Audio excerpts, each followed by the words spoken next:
وہ کون سی جگہ ہے جہاں اللہ موجود نہیں؟ کیا آپ جانتے ہیں؟ حضرت علی رضی اللہ تعالیٰ عنہ سے پوچھا گیا اب تک کا سب سے مشکل سوال۔ یہودیوں نے حضرت علی رضی اللہ تعالیٰ عنہ سے پوچھا کہ بتائیں جہاں خدا نہیں ہے۔ بسم اللہ الرحمن الرحیم۔ ناظرین، اللہ تعالیٰ نے حضرت علی رضی اللہ تعالیٰ عنہ کو عقل و خرد کی اس قدر عرف و اعلیٰ صلاحیتوں سے نوازا تھا کہ جو مسائل دوسرے حضرات کے نزدیک پیچیدہ اور غیر حل شدہ سمجھے جاتے تھے، انہی مسائل کو وہ آسانی سے حل کر دیتے تھے۔ اکابر صحابہ کرام رضوان اللہ علیہم اجمعین ایسے اوقات سے پناہ مانگتے تھے کہ جب کوئی مشکل مسئلہ پیش آ جائے اور اس کے حل کے لیے حضرت علی رضی اللہ تعالیٰ عنہ موجود نہ ہوں۔ ایک دفعہ یہودیوں کی ایک جماعت حضرت علی رضی اللہ تعالیٰ عنہ کے پاس آئی اور وہ حضرت علی کرم اللہ وجہہ الکریم کے علم اور دانائی کے مقام سے واقف تھے۔ وہ نادان یہ سوچ سمجھ کر آئے تھے کہ کسی طریقے سے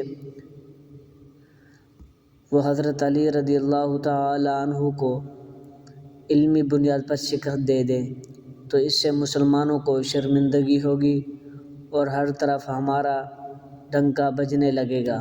اس یہودی جماعت نے یہ بھی منصوبہ بنایا کہ ہم نہ صرف آپ سے سوال کریں گے بلکہ آپ سے سوال آپ کی کتاب یعنی قرآن مجید سے نہیں بلکہ اپنی کتاب یعنی تورات سے کریں گے۔ اس جماعت نے من ہی من میں یہ سوچ لیا تھا کہ حضرت علی رضی اللہ تعالیٰ عنہ ہماری شرائط کے مطابق تو تورات سے جواب دینے پر راضی ہو بھی جاتے ہیں تو یہی ہماری جیت ہوگی، لیکن کیسے؟ ناظرین، یہودیوں کی اس جماعت کا ماننا کچھ یوں تھا کہ حضرت علی رضی اللہ تعالیٰ عنہ بہرحال حضرت محمد صلی اللہ علیہ وآلہ وسلم کے ماننے والے ہیں اور حضرت محمد صلی اللہ علیہ وآلہ وسلم پر قرآن پاک نازل ہوا، تو یہ بات ممکن نہیں کہ حضرت علی رضی اللہ تعالیٰ عنہ کسی صورت تورات کے سوالوں کا جواب تورات سے ہی دے سکیں۔ ناظرین، یہودیوں کی اس جماعت کا سربراہ جس کا نام راس الجالوت تھا، اس کی زیر قیادت یہ جماعت حضرت علی رضی اللہ تعالیٰ عنہ کے پاس آئی تھی۔ راس الجالوت بولا، اے علی، ہم لوگوں نے آپ کے علم کا بہت چرچا سنا ہے۔ حضرت علی کرم اللہ وجہہ الکریم مسکرا کر بولے، تو کیا اس بات کی تصدیق کرنے آئے ہو؟ راس الجالوت بولا، ہم آپ سے چند سوالات کریں گے، آپ کو ان سوالات کا جواب ہماری کتاب تورات سے دینا ہوگا۔ اگر آپ نے سب کے سامنے ہمارے سوالوں کے جواب دے دیے تو ہم آپ کو باب العلم مان لیں گے۔ حضرت علی کرم اللہ وجہہ الکریم نے مسکرا کے جواب دیا، میں فی الحال اس بات سے بالکل غافل ہوں کہ تم لوگ کیا سوالات کرو گے اور تم کیا سوچ کے آئے ہو۔ اگر میں تمہارے سوالوں کے دینے میں کامیاب ہو گیا تو کیا تم لوگ دین اسلام قبول کرو گے؟ یہودی اس بات پر آمادہ ہو گئے کہ اگر ان کے تمام سوالوں کے جواب انہیں تورات سے مل گئے تو وہ یہودی مذہب چھوڑ کر اسلام قبول کر لیں گے، اور یہ اس بات کی دلیل ہوگی جن سے آپ نے علم سیکھا ہے وہ یقیناً اللہ تعالیٰ کی طرف سے بھیجے گئے سچے نبی ہیں۔ ناظرین، اب تمام معاملات طے پا چکے تھے اور پورا مجمع خاموش ہو کر بیٹھ چکا تھا۔ سوالوں کا سلسلہ شروع ہوا۔ یہودی عالم راس الجالوت نے مجمع کی جانب دیکھا اور علم کے تکبر سے بھرپور لہجے میں سوال کیا، اے علی، یہ بتائیے کہ وہ کون سی چیز ہے جو خدا کے لیے نہیں ہے؟ یہودی یہ جانتے تھے کہ مسلمانوں کی کتاب میں درج ہے کہ ہر چیز اللہ کے لیے ہے اور اس بات کا جواب حضرت علی کے لیے دینا ناممکن ہوگا، مجمع میں بیٹھے تمام افراد سوچ میں ڈوب گئے کہ کائنات میں کوئی ایسی چیز بھی نہیں ہے جو اللہ کے لیے نہ ہو۔ تب حضرت علی رضی اللہ تعالیٰ عنہ نے بغیر کسی توقف کے فرمایا کہ تم جاننا چاہتے ہو کہ وہ کون سی چیز ہے جو اللہ کے لیے نہیں ہے، تو اس کا جواب شرک ہے۔ اللہ ہر قسم کے شرک سے پاک ہے۔ تمام مجمع جو بیٹھا سن رہا تھا بے ساختہ واہ واہ کہا اور اٹھا۔ ناظرین، اب راس الجالوت نے دوسرا سوال کیا، اے علی یہ بتائیے کہ وہ کون سی جگہ ہے جہاں اللہ موجود نہیں؟ حضرت علی نے اس کو فوراً جواب دیا کہ اللہ تعالیٰ ہر جگہ موجود ہے۔ اس پر راس الجالوت بولا، اس سوال کا جواب اب آپ ہمیں ہماری کتاب سے دیں۔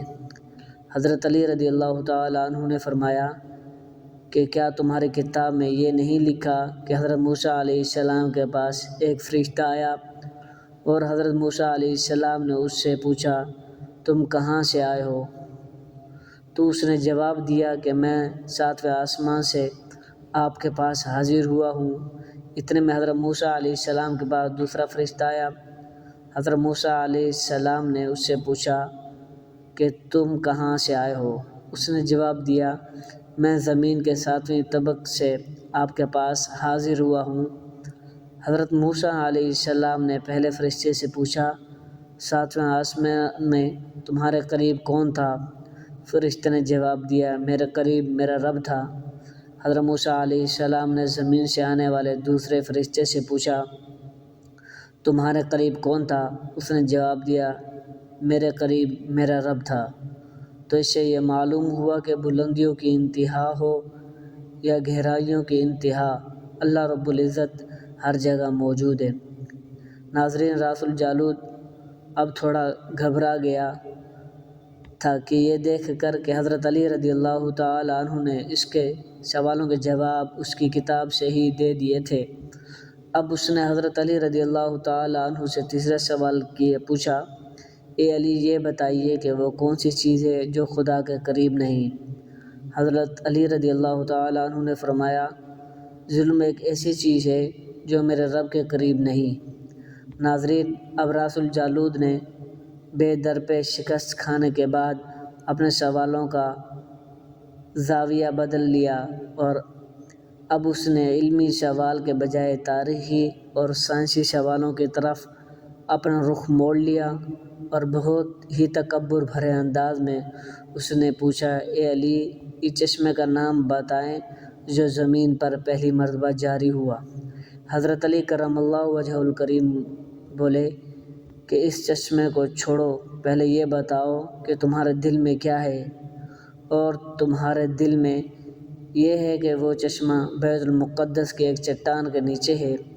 راس الجالوت کے منہ سے بے ساختہ ہاں نکلا تو حضرت علی رضی اللہ تعالیٰ عنہ بولے کہ آج اپنی اصلاح کر لو، کیونکہ زمین پر بہنے والا پہلا چشمہ وہ نہیں جسے تم لوگ سمجھتے ہو، بلکہ زمین پر بہنے والا پہلا چشمہ وہ ہے جس سے حضرت خضر علیہ السلام نے پانی پیا، اور یہی وہ چشمہ ہے جس سے آپ حیات جاری ہوا۔ ناظرین، راس الجالوت اب مزید گھبرا گیا۔ اس نے اس گھبراہٹ میں حضرت علی رضی اللہ تعالیٰ عنہ سے ایک اور تاریخی سوال کیا، اے علی یہ بتائیے کہ وہ کون سا پتھر ہے جو آسمان سے پہلی دفعہ اتارا گیا؟ حضرت علی رضی اللہ تعالیٰ عنہ نے جواب دینے سے پہلے ایک جملہ کہا، یقیناً تم لوگوں کے ذہنوں میں پہلا پتھر وہ ہے جو بیت المقدس میں نصب کیا، لیکن تم اس بات کو کیوں بھول جاتے ہو؟ خانہ کعبہ بیت المقدس سے کہیں پرانا ہے اور حجر اسود اسی وقت نصب کیا گیا جب خانہ کعبہ پہلی دفعہ تعمیر ہوا تھا، اور وہیں پہلا پتھر ہے۔ یہودی آپ کے جوابات سن کر ہمت نہ کر سکے انہیں غلط قرار دے، کیونکہ آپ ان کے جوابات انتہائی دلیل کے ساتھ دے رہے تھے اور ان کی اصلاح بھی کرتے جا رہے تھے۔ اب کی باری راس الجالوت نے ایک سائنسی سوال پوچھا۔ اس نے پوچھا، یہ بتائیے کہ وہ کون سی چیز ہے جو مسلسل کم اور زیادہ ہوتی رہتی ہے؟ حضرت علی رضی اللہ تعالیٰ عنہ نے بغیر کسی توقف کے بولے کہ تم اپنے اس سوال پر غور کرو تو تمہیں خود ہی اس سوال کا جواب مل جائے گا۔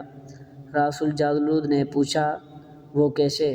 آپ نے فرمایا، کوئی دن اگلے دن کے برابر نہیں ہوتا، اسی طرح گزشتہ رات اگلی رات کے برابر نہیں ہوتی۔ یہی وہ دو چیزیں ہیں جو مسلسل کم اور زیادہ ہوتی رہتی ہیں۔ راس الجالود نے جواب سن کر حضرت علی رضی اللہ تعالیٰ عنہ سے ایک اور سوال کیا کہ زندہ رہنے کی پہچان سانس لینا ہے، کیا کائنات میں کوئی ایسی چیز بھی ہے جو سانس لیتی ہے مگر وہ زندہ نہیں؟ حضرت علی رضی اللہ تعالیٰ عنہ نے فرمایا کہ صبح جب نکلتی ہے تو سانس لیتی ہے، حالانکہ صبح کے پاس نہ روح ہے نہ جان۔ یہ سن کر وہ جلدی بولا، اچھا یہ بتائیں کہ دنیا میں وہ کون سی جگہ ہے جہاں سورج کی کرنیں ایک دفعہ تو پڑیں لیکن دوبارہ اس جگہ کبھی سورج کی کرنیں نہیں پہنچ سکیں؟ حضرت علی رضی اللہ تعالیٰ عنہ نے فرمایا، ہاں، یہ سمندر کی وہ جگہ ہے جہاں سے حضرت موسیٰ علیہ السلام اور ان کی قوم گزری تھی، اور سمندر اللہ تعالیٰ کے حکم سے دو حصوں میں تقسیم ہو گیا تھا۔ بس اس قافلے کے گزرتے ہوئے سورج کی کرنیں اس جگہ ضروری پڑتی تھی، لیکن اس کے بعد سورج کی کرنیں کبھی بھی وہاں نہیں پہنچ سکی۔ ناظرین، جواب پاتے ہی اس نے حضرت علی رضی اللہ تعالیٰ عنہ سے پھر سوال کیا کہ یہ بتائیں وہ کون سی چیز ہے جو غائب رہتی ہے؟ وہ کون سی دو چیزیں ہیں جو ہمیشہ حاضر رہتی ہیں؟ حضرت علی رضی اللہ تعالیٰ عنہ نے فرمایا، آسمان اور زمین کی طرف دیکھو، یہ دونوں تمہیں کبھی غائب نظر نہیں آئیں گی، یہ دونوں ہمیشہ حاضر رہتی ہیں۔ اور موت اور زندگی کو ڈھونڈو تو تمہیں ان کے بارے میں کبھی پتہ نہ چلے گا کہ وہ کہاں ہیں اور کب آ جاتی ہیں۔ اگلا سوال راس الجالود نے یہ کیا کہ اے علی، یہ بتائیے وہ کون سی چیز ہے جس کا خالق خود اللہ تعالیٰ ہے مگر اسی کے بارے میں خود سوال بھی کرتا ہے؟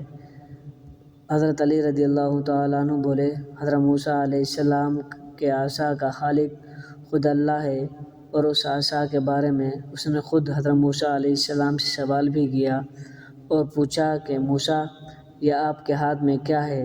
پھر اس نے اگلے سوال کیا، بیت اللہ کا طواف تو ذی حیات کرتے ہیں، لیکن اس بے جان چیز کے بارے میں بتائیں جس نے بیت اللہ کا طواف کیا۔ حضرت علی کرم اللہ وجہہ الکریم بلا توقف بولے کہ کشتی نوح ایک ایسی بے جان چیز ہے جو طوفان کے دوران اس مقام پر پہنچی جہاں بیت اللہ ہے تو اس نے اس کے گرد 7 چکر لگائے۔ راس الجالود نے باب العلم حضرت علی رضی اللہ تعالیٰ عنہ سے کئی سوال کیے اور تمام کے جوابات آپ رضی اللہ تعالیٰ عنہ نے بالکل ٹھیک بلا توقف دیے۔ تو مجمع میں بیٹھے ہوئے ایک یہودی بولا کہ حضرت، دنیا میں ہر شخص سوچ کے جواب دیتا ہے، لیکن آپ تو ہر سوال کا جواب بلا توقف دے رہے ہیں۔ حضرت علی رضی اللہ تعالیٰ عنہ نے اس سوال کے بدلے سے اس یہودی سے ایک سوال کیا، بتاؤ تمہارے ہاتھ میں کتنی انگلیاں ہیں؟ اس نے فوراً جواب دیا، 5۔ حضرت علی رضی اللہ تعالیٰ عنہ نے فرمایا، تو نے بھی تو فوراً میرے سوال کا جواب دے دیا ہے۔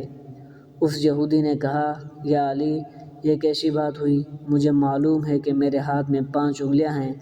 یہ سن کر حضرت علی رضی اللہ تعالیٰ عنہ مسکراتے ہوئے کہا، مجھے بھی یہ سارا علم ایسے ہی معلوم ہے جیسے تجھے یہ معلوم ہے کہ تیرے ہاتھ میں 5 انگلیاں ہیں۔ یہودی نادان نہیں جانتے تھے، باب العلم کے پاس کائنات کے رازوں کا علم ہے، لیکن جب انہیں تمام سوالات کے جوابات ٹھیک مل گئے تو راس الجالود سمیت تمام گروہ نے کلمہ پڑھا اور سب کے سب دائرہ اسلام میں داخل ہو گئے۔ ایک دفعہ ایک شخص نے وصیت کی کہ اس کے 17 اونٹ اس کے 3 بیٹوں میں اس طرح تقسیم کیے جائیں کہ میرے بڑے بیٹے کو کل تعداد سے آدھے اونٹ میں درمیانے کا کل اونٹ کا تیسرا حصہ، جبکہ سب سے چھوٹے بیٹے کو کل تعداد کا 9واں حصہ ملے۔ اس شخص کے فوت ہو جانے کے بعد شہر بھر کے صاحبان دانش بیٹھ کر سوچتے رہے وصیت کے مطابق اونٹوں کی تقسیم کیسے کی جائے۔ بہت سوچ گزار کے بعد بالآخر انہوں نے حضرت علی رضی اللہ تعالیٰ عنہ کے پاس جانے کا فیصلہ کیا۔ مسئلہ حضرت علی رضی اللہ تعالیٰ عنہ کے پاس پہنچا تو آپ نے فرمایا میں یہ تقسیم کر دوں گا۔ آپ رضی اللہ تعالیٰ عنہ نے ایک اونٹ اپنی طرف سے کل تعداد میں مستعمراً ملایا، اب کل اونٹ 18 ہو گئے۔ پھر آپ رضی اللہ تعالیٰ عنہ نے یوں تقسیم فرمائے کہ جیسے کل اونٹ 18 ہوئے تو پہلے بیٹے کو کل اونٹوں کا آدھا 9 اونٹ دیے، اور درمیانے بیٹے کو 1/3 6 اونٹ دیے، اور تیسرے کو 9واں حصہ 2 اونٹ دیے۔ اس طرح کل 9 اونٹ تقسیم شدہ 17 ہوئے۔ اس کے بعد آپ رضی اللہ تعالیٰ عنہ نے اپنا ادھار دیا ہوا اونٹ واپس لے لیا۔ یہ تھی ناظرین حضرت علی رضی اللہ تعالیٰ عنہ کی ذہانت کہ جن کے سامنے کوئی بھی بات ناممکن نہیں تھی۔ اللہ پاک ہمیں بہتر عمل کرنے کی توفیق عطا فرمائے اور ہمیں نیکوکاروں میں شامل کرے، آمین۔ جزاکم اللہ خیرا۔